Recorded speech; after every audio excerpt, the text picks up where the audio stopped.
Hello friends, welcome to my YouTube channel. आज हम class 12th English literature poetry section का first poem, जिसका title है sweetest love I do not go, के बारे में डिस्कशन करेंगे। Sweetest love I do not go is written by John Donne. John Donne के द्वारा sweetest love I do not go लिखा गया है। The poem sweetest love I do not go is a love poem which has been composed by the poet John Donne. In this present poem, the poet beautifully expresses the feelings of love. When lovers part with each other, they saw the passion of love. The poet desires to depart from his beloved not because he has fed up with her or hopes to get a fitter love.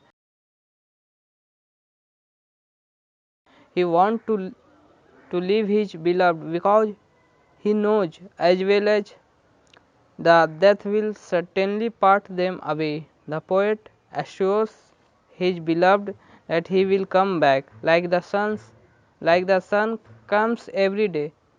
The poet promises his beloved his returning will be faster than the sun.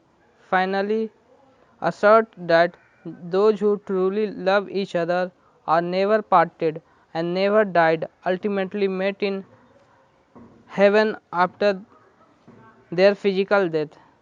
तो इस sweetest love I do not गो एक प्यार कविता जिसे कवि John डॉने द्वारा रचित किया गया है।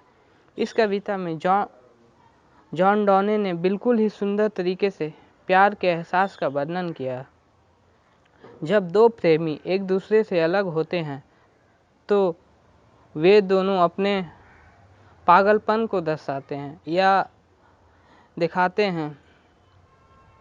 कवि की इच्छा अपनी प्रेमिका से दूर जाना इसलिए नहीं है कि वे अपनी प्रेमिका से उब गए हैं या फिर वह उससे झूठा प्यार करते। वह अपनी प्रेमिका से इसलिए दूर जाना चाहते हैं क्योंकि वह अच्छी तरह से यह जानते हैं कि मौत एक दिन उन दोनों को में से एक दूसरे को जुदा कर देगी, तो अकेले कैसे जीवन जीते हैं उसका अनुभव उन दोनों को हो जाएगा। कवि अपनी प्रेमिका को यह भरोसा आश्वासन दिलाते हैं कि वे जल्दी ही वापस आएंगे, जैसे कि सूर्य प्रतिदिन आता है। कवि अपनी प्रेमिका से यह वादा करते हैं कि उनकी जो वापस लौटने की जो गति है वह उस चमकते हुए सूर्य से भी तेज है। आखिरकार कवि इस बात पर जोर देते हैं कि लोग जो दूसरों से सच्चा प्यार करते हैं वे कभी एक दूसरे से जुदा नहीं होते और ना ही कभी मरते हैं। बिल्कुल अंत में उनकी मिलन स्वर्ग में होती है। तो फ्रेंड्स, अगर आपको ये वीडियो अच्छा लगे तो हमारे चैनल को सब्सक्राइब करें और बेल आइकन को प्रेस करें।